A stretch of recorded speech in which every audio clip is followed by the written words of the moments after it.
everybody, welcome back to my channel. It's Stephanie from Magnesium Media, and I am here yet again at Atomic Motors in Las Vegas with Dr. Atomic, because this is becoming my new favorite place. You have everything under the sun, okay? Thank you, Stephanie. But today, I think we're going to focus on one specific car. Okay, do you want to introduce this bad boy? Sure, 1971 Ferrari. It's a Daytona, of course, 365 GTB 4. Extremely low production car. The first real supercar that you could actually get in comfortably and get there on time. This car absolutely can do 180 miles an hour without any effort all day long. Make sure you keep it gassed up and lubed up. Other than that, you'll have a lot of fun. It's a great car. We'll take you around the car today to make sure you understand what you're looking at and why it's $890,000 and why you should think about investing in time, money, and effort into a car at this level. Now, as we get in, I am so glad that you said, I forgot exactly what word you used. Chairs and flares. No, not yet. You used, over here, you just said it's easy to get in. Is that what you said? Comfortable to get in? Sure, very comfortable. This is literally the easiest car I've ever gotten in my life. Now, everybody knows that I get in and out of cars, and I struggle. But this was like a boom, 1, 2, 3. Watch this. Watch this. Hold on. Look at that. Oh, like a glove. That was easy. That was the easiest. Why can't all cars be made like this? Dressed for the era, like a disco dancer. It did. Go-go dancer. Go-go dancer. Go-go dancer. So, Dr. Atomic, can we talk about the chairs and flares? Yeah, let's talk about that. Now, Ferrari had some options. Not many on this car, but options. So if you were someone that was important, you could order this car the way you wanted. You could be a famous actor, Steve McQueen, or a football player at the time, or a basketball player, or maybe a banker that did real well on Wall Street. So when they say chairs, they mean this. See the red lines? Yes. And the lifted part? It actually is a very comfortable chair, but also it keeps you cool when you're sitting in it. Actually, air can go under you, so it keeps you very cool. It's got to be the right kind of leather. Of course, it's all Italian-made leather. This car is restored correctly, right down to the Becker Mexico radio and the gated transmission. These are very easy to drive. You always want to make sure that if you're going to own this car that you warm it up all the way. Right? Get it all nice and warm, then go out and have fun with it. Try to drive it at least 2 or 3 times a week when you get it home. And if you have any challenges, we can certainly help you maintain the car. Again, stick shift. All the fun cars are stick shift.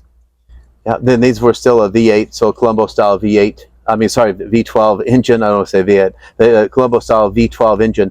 And let me show you under the hood. Oh, absolutely. Get inside. Oh, sorry. Sorry. I'm always in the way. No, you're not in the way. It's fine.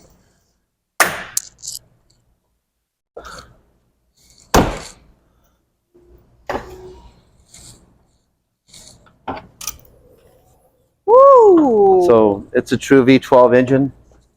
Stand on, I'll talk to you while you're looking at it. It's a true V12 engine, of course.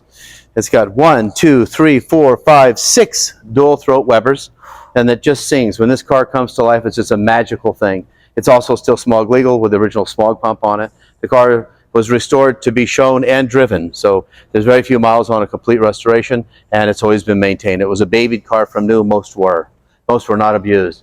Some of these people, they even take them out to the track. Like if you go to Laguna Seca each year, they have a vintage car rally. If you buy this car, you can take it out to Laguna Seca, run around the track, and have cocktails and hors d'oeuvres later on in the evening. Wow. That would be a lot of fun for you, Stephanie. Oh, absolutely. Now, you said that these cars were babied. Obviously, you'd have to be a fool to buy these cars and not baby them.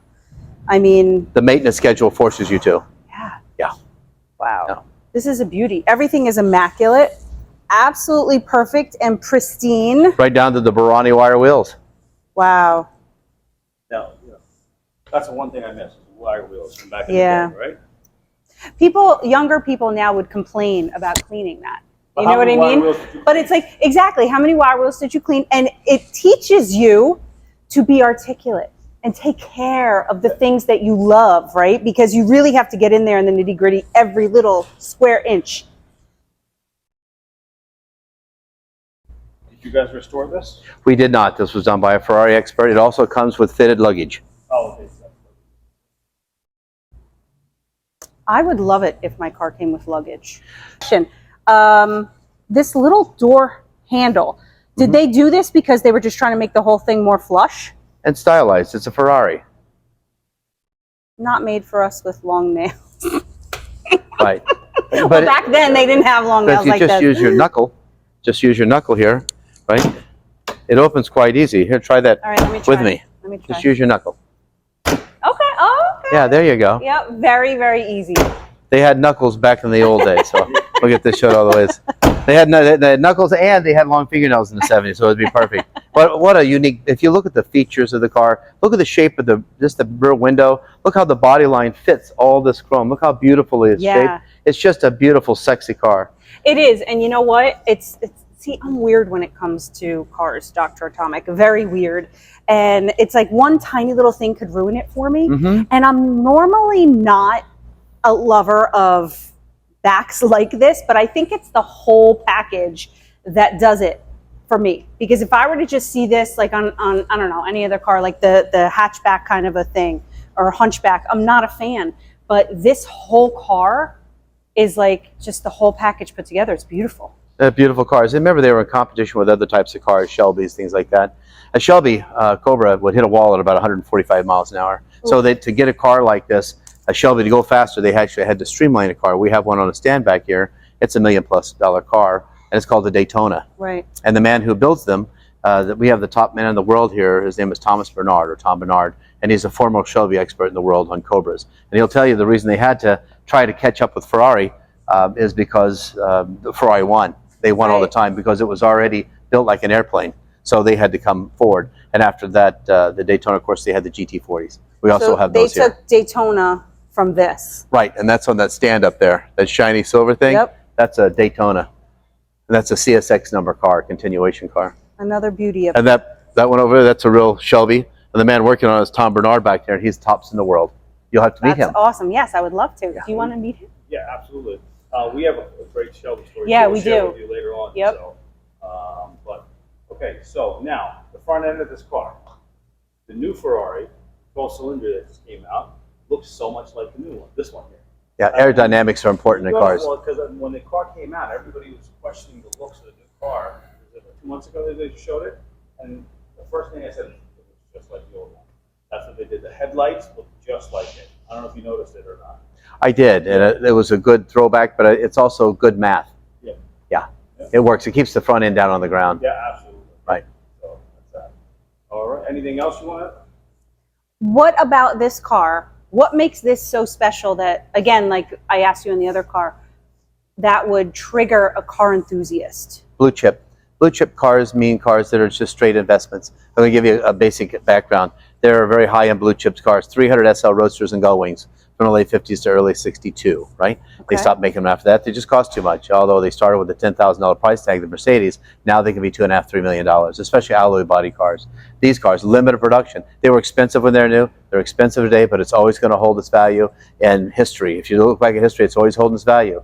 Mercedes-Benz, you remember the 450 SL and the 560? Yes. Yes. Those are a hot buy ticket. We specialize in those cars. Anytime that you think about it, or during the daytime, you think, well, where could I get one of those? It'd be us. It'd be Atomic Motors. We always keep about 10 in inventory that are beautifully restored with low mileage. Those are blue chip cars. We know what they're going to do, or we believe we know about 90%, and they keep going up. It's like the Testarossa behind you. That's a blue chip car.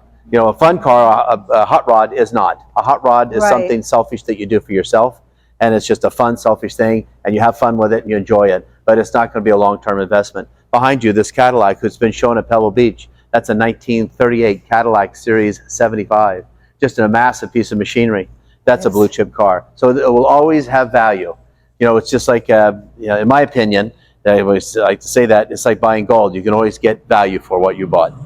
A regular car, probably not so much. Oh, yeah, no. But it's fun to have. Yeah. Well, you know, right? As soon as you buy a car and you drive off the lot, woo, there goes your value. Right. Right? So I totally get it. And the banks love these cars because they keep inching up instead of inching down. Yeah, you can't beat that. Well, thank you, Dr. Atomic. I appreciate it. I think everybody else out there appreciates it as well. And if you guys see, like, you could see everything back here. We're going to do more YouTube videos on other cars that Dr. Atomic has as well.